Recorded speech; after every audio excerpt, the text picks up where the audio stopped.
Hi everybody, it's Cindy from Midland Physical Therapy.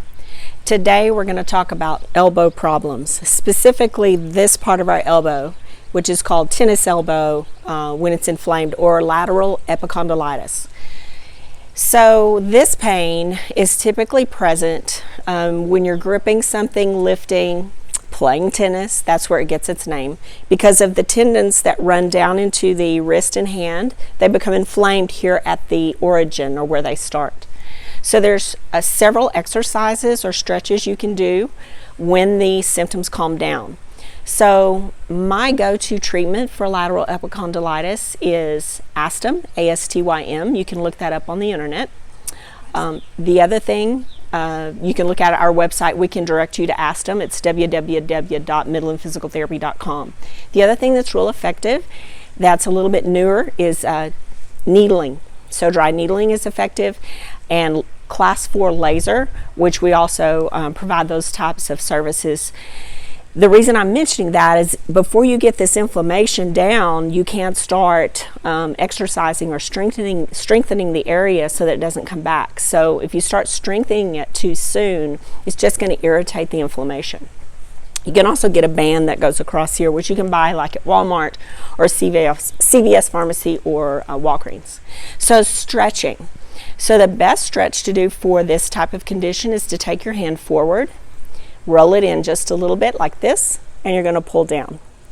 So what I'll normally do is roll it both ways. So I'm rolling and pulling, and I'm going to hold that for up to a minute, but not with pain. And I'm going to do this 4 times a day at least.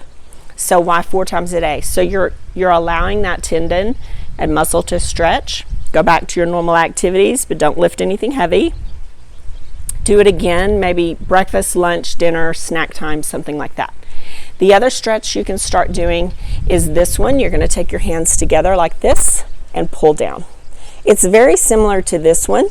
It's just a different method of stretching. Then once the inflammation is down and this is not hurting so much to grip and to lift, you've got to strengthen this area to keep it from happening again. So there's a couple of exercises. This is one that I like.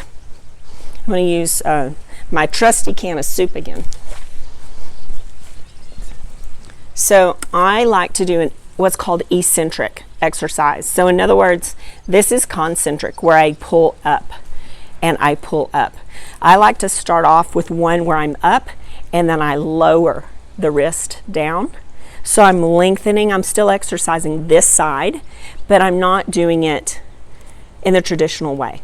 This is safer, more comfortable. So I lower. I'm going to do 20 of these lowering exercises with a small handheld dumbbell. So 20 of those. And if that doesn't bother my elbow, I might switch back to doing the pulls up, straight up, okay? And then the other one, typically with tennis elbow, people have trouble turning doorknobs.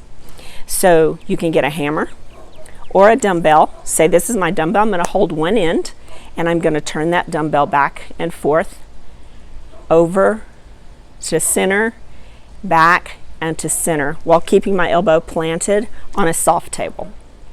So that's working some of the muscles that actually rotate my forearm back and forth, strengthening those. But again, this shouldn't hurt. But before you do any of that, just remember the inflammation has to be removed. It has to be better before you can start that, or you're just going to irritate the condition. So if you have questions, give us a call at Midland Physical Therapy.